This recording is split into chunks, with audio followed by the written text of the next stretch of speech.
know the story of how Nigeria gained independence from the British Empire? Let's get into it. 65 years ago today, Nigeria officially became free from British rule. As the climax of Independence Day was reached. In handing over the documents to the Federal Prime Minister, Alhaji Sir Abubakar Tafawa Balewa, Her Royal Highness handed over sovereignty to a new nation. Over 60 years before that, the British government effectively took charge of the area that would become Nigeria for £856,000, which was paid to the Royal Niger Company, the exploratory group that spent the 2 decades before forcefully taking over and securing treaties from local rulers in hundreds of diverse communities. This was around the time of the Berlin Conference, the infamously heinous meeting by European colonial powers to carve up Africa. In 1914, Frederick Lugard, the governor of Nigeria's northern and southern colonies, successfully pushed through his agenda to formally create the country Nigeria, amalgamating 2 territories in the region, as well as the Lagos colony, which the British had taken over back in the late 1840s. Clearly, this fusion was not to build unity, but to make administration and economic exploitation easier for the British. And it is important to note that the formation of Nigeria was done without the input of the local population, which comprised over 250 tribes and 400 plus languages. By the 1940s, nationalist sentiments had grown strong.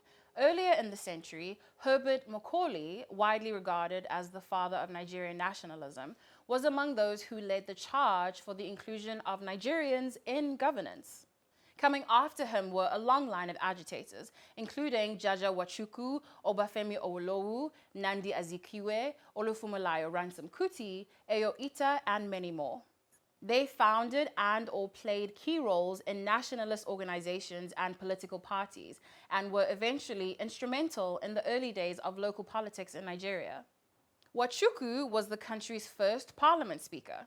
Awolowo was the premier of the Western region leading up to independence, and Azikiwe was premier of the Eastern region and the first indigenous governor-general of an independent Nigeria.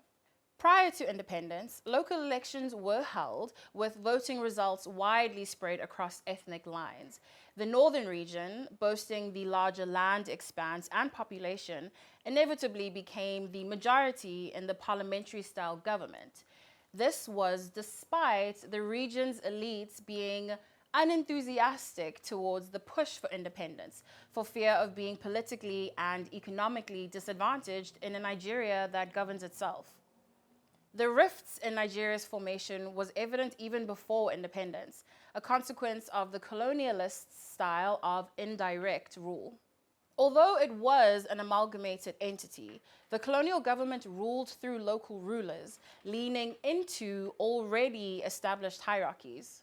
This system did little to unify Nigerians, as cultural specifics didn't translate across regions. Also, the education rates differed, as the southern region's formal education was influenced by Christian missionaries compared to the northern region, where generally Islamic education was widely preferred. The dissonance was cast into the foundation of Nigeria as an entity, and just over 5 years after independence, a deadly civil war erupted. The sequence of events leading up to the war, or more aptly genocidal campaign, included a coup, a bloody counter-coup, and a secession attempt, all escalated by tribally charged massacres against the Igbo ethnic group, who were largely settled in the southeastern region, but carried their spirit of enterprise throughout the country. The Igbos are more or less the type of people whose desire is mainly to dominate everybody. If they go to a village, to a town, they want to monopolize everything in that area. If you put them in a labor camp as a laborer, within a year they will try to emerge as headman of that camp.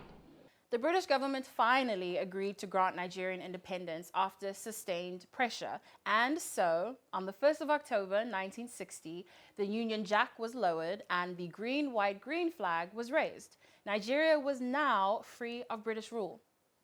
However, Similar to other colonial powers, the British intentionally created a defective foundation for Nigerian independence. And till date, tribalism is still weaponized in the country's political landscape. Nigeria remains united on the map, but amidst the crushing cost of living crisis and consistently uninspiring string of governments and leaders, the very spirit of independence continues to remain a potential.